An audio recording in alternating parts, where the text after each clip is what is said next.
So what I think about Charles Barkley saying that the sports media didn't look at Kobe Bryant the same way after his case back in '03 and onwardly.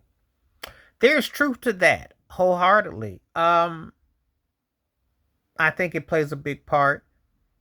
I think when we talk about where he ranks all time, I think that plays a big part. But I also think that the fact that, Shaq was dominant.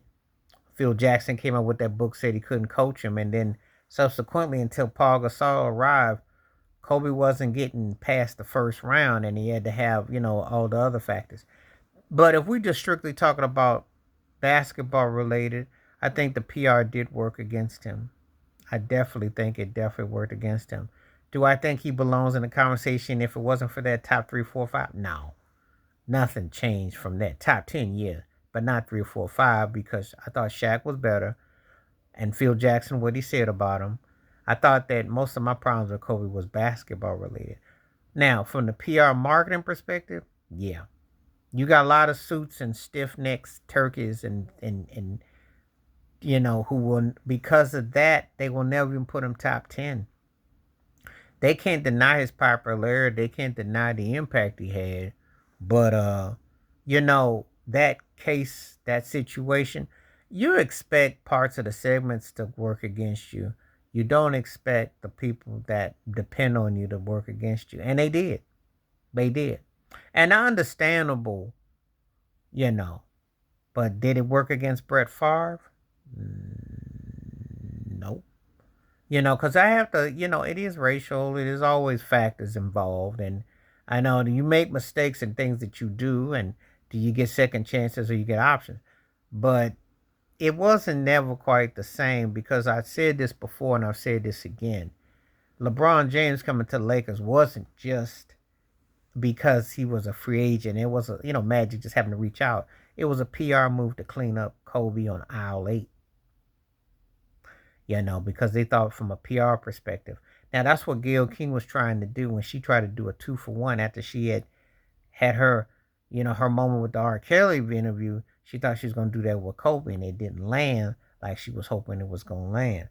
But make no mistake about it, these sort of things aren't by accident. And make no mistake about it, what happened in Colorado has worked against him with people saying where he ranks, believe it or not. Now, I can say mine is strictly basketball because, one, I can't speak on what happened in Colorado. I did read the report, and it's not good for him and from the personal. But that's not how I look at things. I always learned a long time ago you have to separate the person from what you see. It ain't always what you see. There's PR team and then there's a reality team. They're not the same. Yes, the person is in the flesh, but they have double identity and they have a public facade and a private facade. Mine was always basketball related with Kobe. However, when we talk corporate suits and them stiff necked turkeys get involved with them tight shoes on, he's not seeing top 10 by quite a few of them. And they have no problem with downplaying him because they want to, let it be known that you have to act a certain way. And again, no one condones and says, again, but you have to learn to, like, hey, you can't take the man's talent. His impact was there. And that's what I think sometimes they try to do.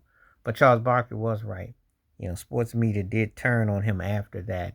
And it never recovered because, uh, when they talk about him, it's things are the elephants are in the room. But, when they say on one hand, the closest thing to Jordan and this and that and the other, but they hold that against him.